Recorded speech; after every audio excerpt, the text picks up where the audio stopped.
তুলসী বৃক্ষকে সর্বদা উচ্চ স্থানে স্থাপন করতে হয়,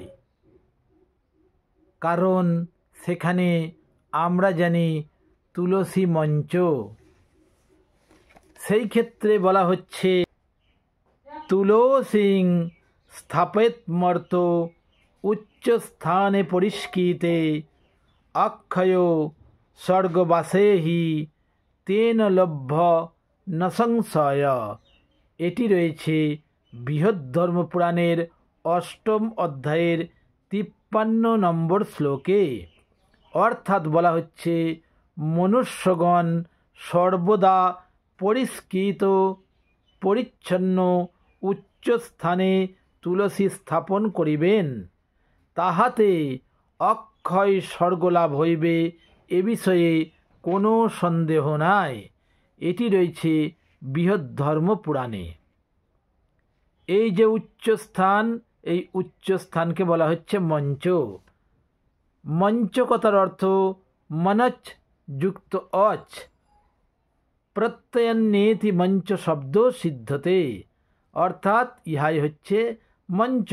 মঞ্চ শব্দের অর্থ আরূঢ়কে ধারণ করে যে তাহাকে মঞ্চ বলে, অর্থাৎ সুসজ্জিত বেদিকোপরি উচ্চ স্থানকে মঞ্চ বলা হয়, এইরূপ বলা হচ্ছে। এরপর আরও বলা হচ্ছে যে এই যে তুলসী রয়েছে এটি কেবল বৃক্ষ নয়।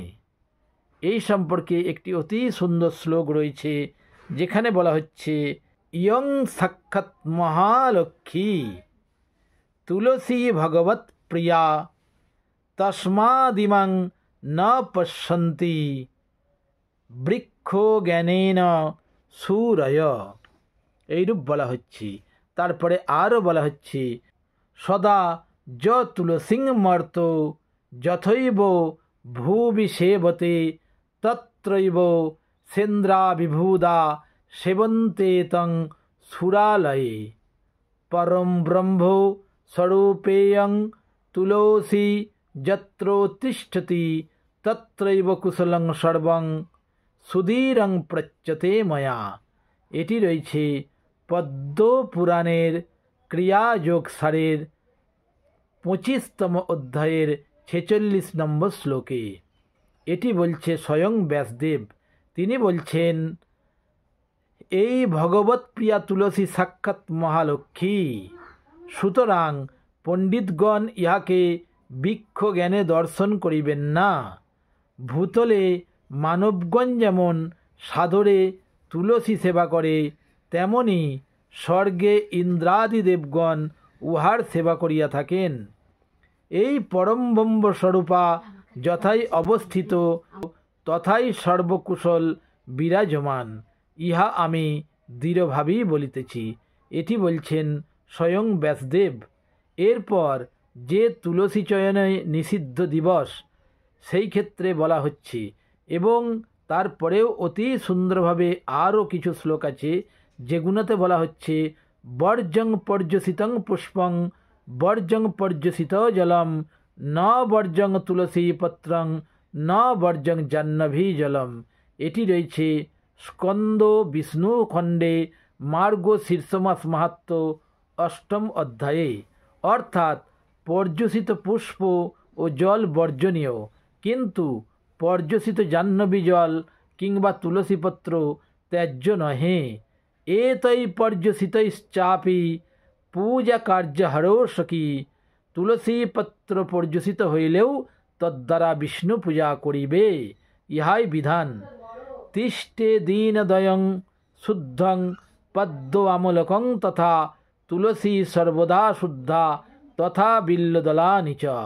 পদ্ম ও আমলকি পত্র 2 দিন পর্যন্ত বিশুদ্ধ থাকে, কিন্তু তুলসী ও বিল্বপত্র সর্বদাই বিশুদ্ধ থাকে, কখনো বাসি হয় না।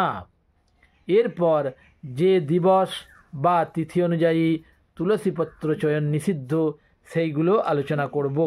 সেখানে বলা হচ্ছে পূর্ণিমা, অমাবস্যা, দ্বাদশী সংক্রান্তি, পূর্ণিমা, অমাবস্যা, দ্বাদশী সংক্রান্তি এবং তৈল মর্দন করে স্নান করিবার সময় মধ্যাহ্নে রাত্রে উভয় সন্ধ্যাকালে অশৌচে এবং রাত্রি বাসযুক্তা হয়ে তুলসী চয়ন করিবেন না, তাহাতে শ্রীহরি শিরচ্ছেদন করা হয়। এইরূপ বলা হচ্ছে। পূর্ণিমায়া অমায়াঞ্চ দ্বাদশাং রবি সংক্রমে তৈলভঙ্গে চ স্নানে চ মধ্যাহ্নে নিশি সন্ধ্যায় অশৌচে অশুচিকালে বা রাত্রি বাস অন্যেতে নরহা তুলসিং যে চ ছিন্দন্তি তে ছিন্দন্তি হরেশ্চির। অতএব এই দিনগুলোতে, এই তিথিগুলোতে তুলসী চয়ন সম্পূর্ণভাবে নিষিদ্ধ। তথাপি যেহেতু আমরা এখানে পাচ্ছি এই শ্লোকটি বর্জং ন বর্জং তুলসীপত্রং ন বর্জং জাহ্নবী জলম, অতএব আমাদের এখানে নিশ্চিন্ত হওয়া যাবে যে তুলসীপত্র আমরা শ্রী বিষ্ণুকে বা শালগ্রাম শিলায় প্রদান করেছি, সেই তুলসীপত্র অবশ্যই আবার পুনর্বার ব্যবহার করা যাবে। সেই তুলসীপত্র নিয়ে সেটি জলে ধুয়ে সেই জলটি ঝেড়ে নিয়ে অবশ্যই আবার সেটি ব্যবহারযোগ্য হবে। এটিই হচ্ছে শাস্ত্রের অভিপ্রায়। অতএব তুলসীপত্র কখনো বাসি হয় না। এবং আমরা জানি যে নির্জলা তুলসীপত্র এবং সজল বিল্বপত্র দান করতে হয়। অতএব সেই তুলসীপত্র নির্জলা অর্থাৎ জল থাকিলে জলটিকে ঝেড়ে নিতে হবে। এটিই শাস্ত্রের অভিপ্রায়। ভিডিওটি ভালো লাগলে অবশ্যই শেয়ার করবেন, কমেন্টের মাধ্যমে আপনাদের অমূল্য মতামত অবশ্যই জানাবেন, লাইক করবেন এবং অবশ্যই সাবস্ক্রাইব করবেন। সকলে ভালো থাকবেন। নমস্কার।